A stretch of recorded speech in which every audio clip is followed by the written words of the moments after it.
আমি মনে করি বাংলাদেশে কোনো দল রাজনৈতিকভাবে কখনোই নিষিদ্ধ করা হয়নি। একসময় জাসদকে করা হয়েছিল এবং সেই জাসদ এখনও রাজনীতি করছে। একসময় জামাতকে বিশেষ ক্ষমতা আইন দিয়ে নিষিদ্ধ করা হয়েছিল, রাজনৈতিক নিবন্ধন বাতিল করা হয়নি। রাজনৈতিক নিবন্ধন বাতিল করা হয়েছিল। জামাত এখন রাজনীতি করছে। নিষিদ্ধের রাজনীতি বাংলাদেশের মানুষ চায় না, নিষিদ্ধের রাজনীতি বাংলাদেশে হবে না।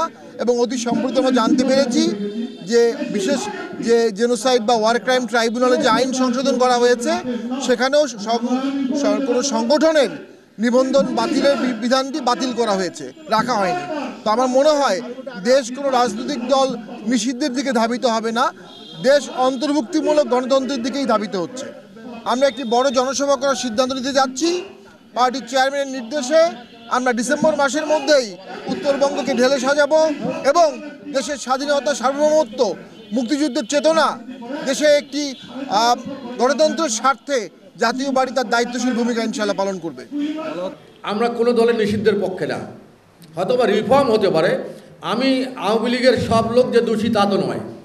আওয়ামী লীগের যারা যারা দোষী তাদেরকে আইনের আওতায় নিয়ে এসে বিচার করেন, কিন্তু যারা নির্দোষ, অনেক মানুষ আছে নির্দোষ, তারা কোনো অপরাধের সঙ্গেই সম্পৃক্ত না, যখন পপুলার মানুষ, তারা কেন বঞ্চিত থাকবে?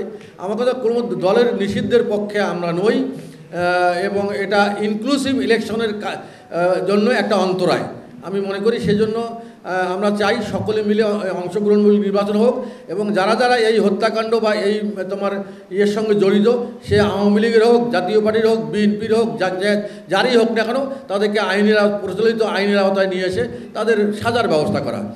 এখানে আমি আপনার এই কথার সঙ্গে একমত পোষণ করি। আমরা চাই সবাই মিলে নির্বাচন করুন। জাতীয় পার্টিকে নিষিদ্ধ করার কথা এখন পর্যন্ত আসে নাই, যদিও হয়তোবা অংশগ্রহণ মানে ডায়লগে অংশগ্রহণ আমন্ত্রণ না জানার জন্য আমাদের কয়েকজন তোমার ছাত্র সমন্বয়ক তারা রিকোয়েস্ট করছে, কিন্তু এখন পর্যন্ত তো প্রধান উপদেষ্টা সেটা গ্রহণ করেন নাই।